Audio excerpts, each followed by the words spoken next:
ఎటువంటి నొప్పైనా సర్జరీ లేకుండా Indo British advanced pain clinic.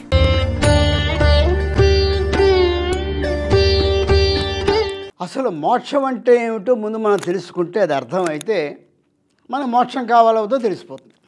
అప్పుడు దత్తుల పరీక్షిస్తే తెలిసిపోతుంది. మోక్షం అంటే ఏమిటి, ఎప్పుడు మోక్షం వస్తుంది, మోక్షం అంటే ఇక తదుపరి జన్మ లేకపోవడం మోక్షం.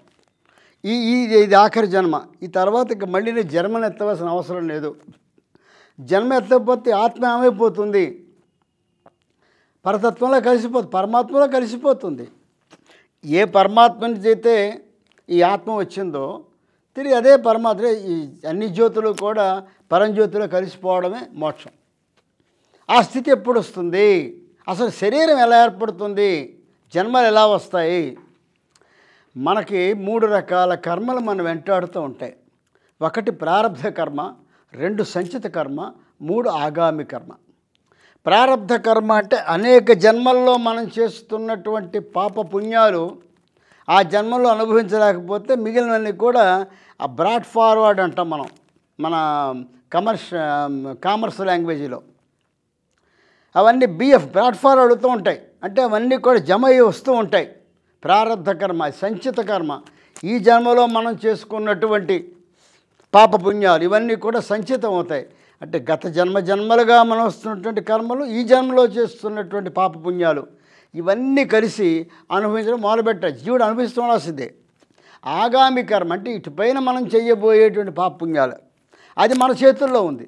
పాప పుణ్యం మనం చేసుకుంటాం, కానీ ఇంతవరకు వచ్చింది మనం అనుభవించాలంటే మన జీవితకాలం చాలా తక్కువ. 100 సంవత్సరాలు అనుకుంటే 60-70 సంవత్సరాలు, మా అయితే 80 సంవత్సరాలు జీవితకాలం. మనిషి కంటే 100 సంవత్సరాలు పూర్ణాయువు, కానీ సాధారణంగా 60-70-75, మా అయితే 80 సంవత్సరాలు. ఇందులో మనిషికి బాల్యావస్థ, ఏమీ తెలియని స్థితి, తర్వాత యవ్వనము, చదువు, సంఖ్యలు, ఉద్యోగము, వివాహము, ఉద్యోగము, కౌమారము, తర్వాత మెల్లిగా రిటైర్మెంట్ అయిపోయిన తర్వాత ఉద్యోగము, వ్యాపారము పూర్తి చేసి ఒక 60 ఏళ్ళు వచ్చిన తర్వాత ఇంకా అక్కడి నుంచి వృద్ధాప్యం మొదలవుతుంది. ఇది సంధి, వృద్ధాప్యకాలపు సంధి. తర్వాత వృద్ధాప్యం వచ్చేస్తుంది. ఇంకా అక్కడి నుంచి అప్పుడు రామకృష్ణ అనుకున్నా కూడా నీకు సమయం చాలదు, అది ఎప్పుడు పిలుపు వస్తుందో తెలియదు. కానీ ఈ పుట్టిన దగ్గర నుంచి ఇంతవరకు కూడా అనేకమైనటువంటి పనులు చేస్తాం, పాపం పుణ్యం ఏదో ఒకటి చేస్తాం కదా. అది చేసిన ప్రతిదీ కూడా కర్మ రూపంలో వెంటబడుతూ ఉంటుంది, అది అనుభవించాలి. చిన్నది కానీ పెద్ద కానీ, పుణ్యం కానీ పాపం కానీ. ఈ పాప పుణ్యాలన్నీ కూడా అలాగే గత జన్మల్లో మనం వెంటాడుతున్నవన్నీ మన అకౌంట్లో ఉన్నాయి. ఇవన్నీ కూడా పూర్తయిపోయి పాపము 0 పుణ్యము 0 అవ్వాలి, బ్యాలెన్స్ షీట్ 0 అవ్వాలి. ఎందుకు అవ్వాలి? ఈ పాపపుణ్యాల అకౌంట్ మిగిలిపోతుంది కదా. మిగిలిపోతుంది అంటే మరొక దేహాన్ని నువ్వు సిద్ధం చేసుకుంటున్నావు అని అర్థం. ఈ ప్రాణం ఇక్కడ వదిలేయగానే, ఆత్మ ఇక్కడ వదిలేయగానే మరో ఇల్లు చూసుకుంటుంది. ఈ ఇల్లు వదిలేసింది, మరో ఇల్లు అంటే మరో దేహం చూసుకుంటుంది. ఆ దేహానికి ప్రాతిపదిక ఏంటి అంటే నీ చేసుకున్నట్టు నీ పాప పుణ్యాలే. వీడిని ఆసరాగా చేసుకొని మరొక దేహం సిద్ధమవుతుంది. ఆ దేహంలో ఈ జీవుడు ప్రవేశిస్తాడు, మళ్ళీ మొదలు పెడతాడు జీవన పోరాటం. ఈ పుణ్యాలకి అపారమైనటువంటి సుఖాన్ని అనుభవిస్తూ, పాపాలకి అపారమైన కష్టాన్ని అనుభవిస్తూ, మళ్ళీ కర్మలు చేస్తూ, మళ్ళీ పుణ్యకర్మలు చేస్తూ, పాపకర్మలు చేస్తూ అలాగే ఈ మూట మోసుకుంటూ వెళ్ళిపోతూ ఉంటాడు.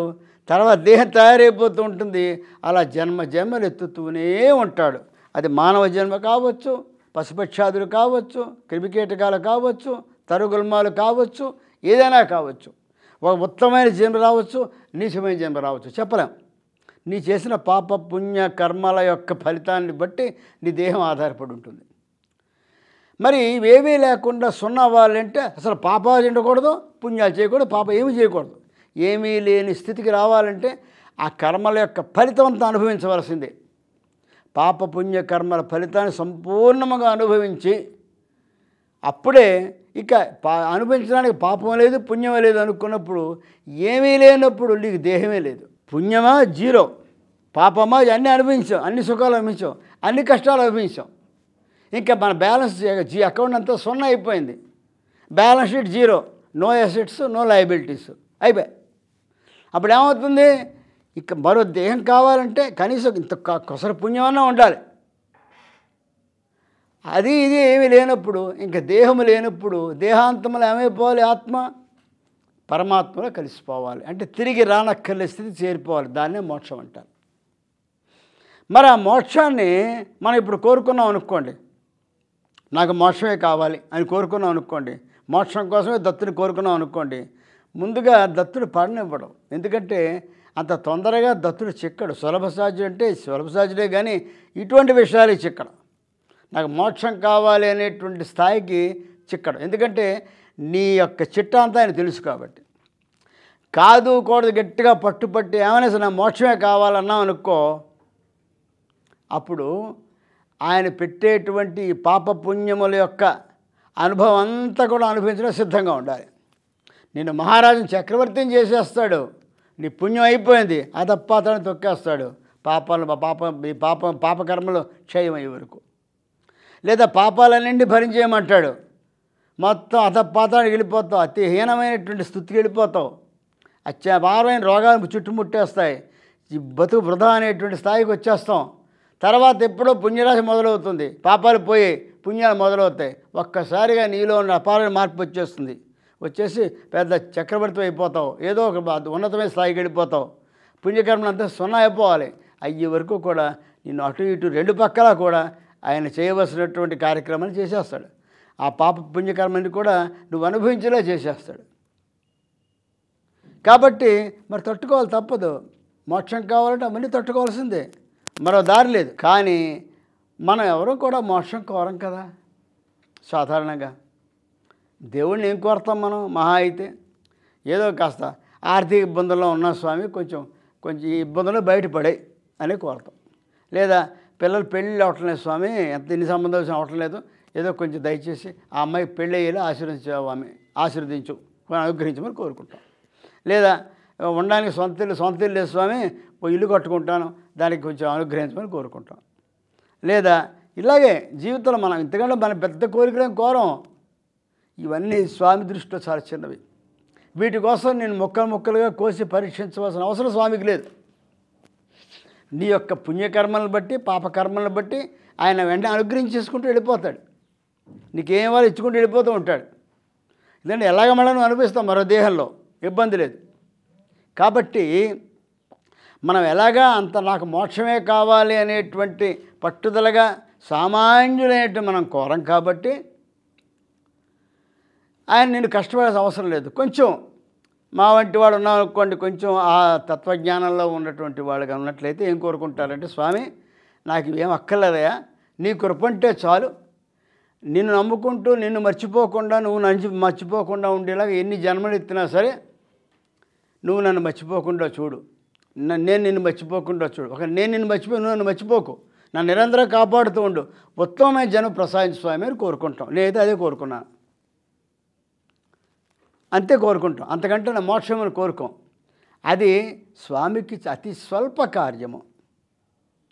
నీ కోరిక సమంజసమే, అటువంటి నిన్ను ముక్కలుగా నరి కష్టపెట్టాల్సిన అవసరం స్వామికి లేదు. పైగా అంతలా గాఢంగా నువ్వు స్వామిని నమ్ముతున్నావు కాబట్టి నీకు వచ్చే అపారమైన కష్టాన్ని కూడా దూది పింజలా ఎగరకొట్టేసేటువంటి స్థాయి కూడా స్వామిది. ఎందుకంటే ఎంతో కష్టపడాల్సిన చోట కష్టాలు వస్తాయి, ఆ పాపకర్మ అనుభవించాల్సి వస్తుంది. కానీ అతి తొందరగా అనుభవించేసేసి పెద్ద ఇబ్బంది పడకుండా అనుభవించే విధంగా కూడా తిరగరాయగల శక్తి దత్తస్వామికి ఉంది. ఆ విషయాన్ని మనం మర్చిపోకూడదు. ఎందుకంటే శంకర భట్టు శ్రీపాద లీలామృతంలో 7.5 సంవత్సరాలు ఏలినాటి శని పట్టుకోవాల్సిన అవసరం వచ్చింది. శ్రీపాద వల్లభునికి చెప్తాడు శనీశ్వరుడు, అయ్యా మీ శిష్యుడిని ఏలినాటి శని ముందు యోగం ఉంది, నేను పట్టుకుంటున్నాను, రేపటి నుంచి పట్టుకుంటున్నాను, 7.5 సంవత్సరాలు పీడిస్తాను అంటాడు. స్వామి నువ్వు అనుమతి ఇవ్వమంటాడు. అప్పుడు శ్రీపాదవులు అంటారు, ఎలా నీకు అనుమతిస్తున్నాను, నీ పని నువ్వు చెయ్యి, నా పని నేను చేస్తానంటాడు స్వామి. అక్కడ నువ్వు వెళ్ళేది కుదరదు, ఎలా చేస్తావు అనలే. ఎందుకంటే అది ప్రకృతి నియమం. భగవంతుడు పెట్టి నియమాన్ని భగవంతుడు అతిక్రమించడు. కాబట్టి నీ పని నువ్వు చేయి, ఈ 7.5 సంవత్సరాలు నువ్వు చేసుకో, నేను చేసే పని నేను చేస్తా అని 7.5 సంవత్సరాల ఏలినాటి శని యోగాన్ని 7.5 రోజులు కుదించాడు స్వామి. అది విశేషం. శంకర భట్టు చరిత్ర మనం చదువుతాం. 7.5 రోజుల్లో అపారమైన కష్టాలు పెట్టేసేసి అనుభవించేలా చేసేసి ఏలినాటి శని తప్పించాడు. అది భగవంతుడు చేసేటువంటి లీల అలా గొప్పగా ఉంటుంది.